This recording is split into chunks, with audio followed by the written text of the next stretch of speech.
next item in the learning module is called the EN 113 Essay Guide. And depending on when you took EN 113, you may have seen this essay guide before. Basically, it's a summary of what you should have learned in EN 113. And it's also got all sorts of neat stuff in there to help you get a better grade on your essays in this course. Right? So let's take a look. When you click on the EN 113 Essay Guide in the module, it opens up and looks something like this. The first thing I'm going to recommend to you is that you go ahead and click this little box right here next to the name to open it up in a new tab so you get the full size of the PDF.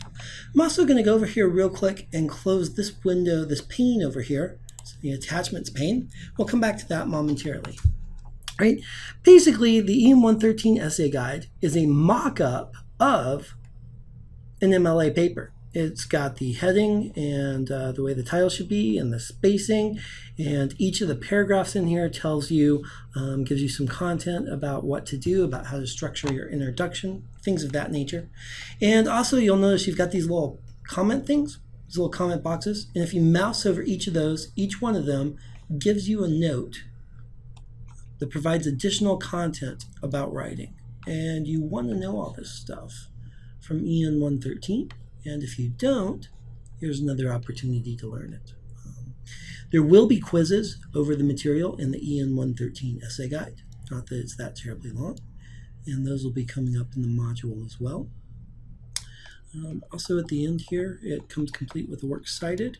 And if you scroll all the way to the bottom, I've got some recommending writing resources with some links that you can click on for various things, like a video tutorial for using MLA format, or some self-grading grammar exercises from a couple of different sites. Very useful stuff, especially if you're still working on grammar and things of that nature.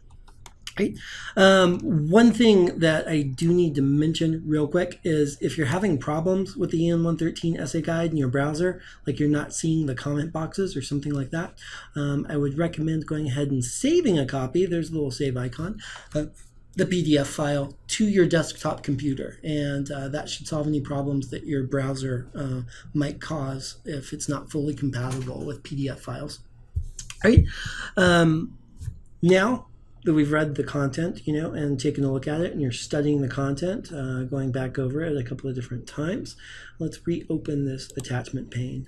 This is great. This is an MLA template right here in Microsoft Word format, and we can just double click on it, and we can tell it, depending on what our computer settings are, to save it or open it or whatever. I'm going to go ahead and open this file, and it comes up looking a lot like the EN 113 Essay Guide, except that it's a template that you can use.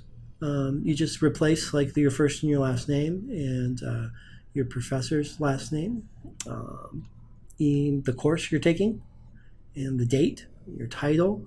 You can double click on the header and put in your last name, and it's got the page numbers and the spacing and everything.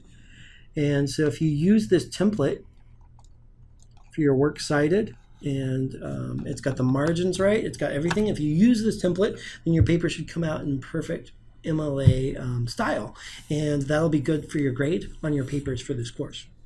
Right. Next thing, and really the last thing I should tell you, is later in the course when we get to the research paper, which is worth 30% of your grade, we will be building on the 113 Essay Guide by moving to the Research Paper Guide, which contains all of the same content that the EN 113 Essay Guide contains, but it also contains additional information about doing research and some additional resources for doing a research paper, right? So we hope that you guys are going to find this helpful, and then that you'll learn a lot by using these guides. If you have any problems using the guides or any questions using the guides, please let me know. I'm always happy to help you guys. Don't suffer in silence if you got a question or something's not working right on your computer. Just give me an email, call me in my office, whatever you'd like to do, right? That's it. Have a good day. Thanks for watching.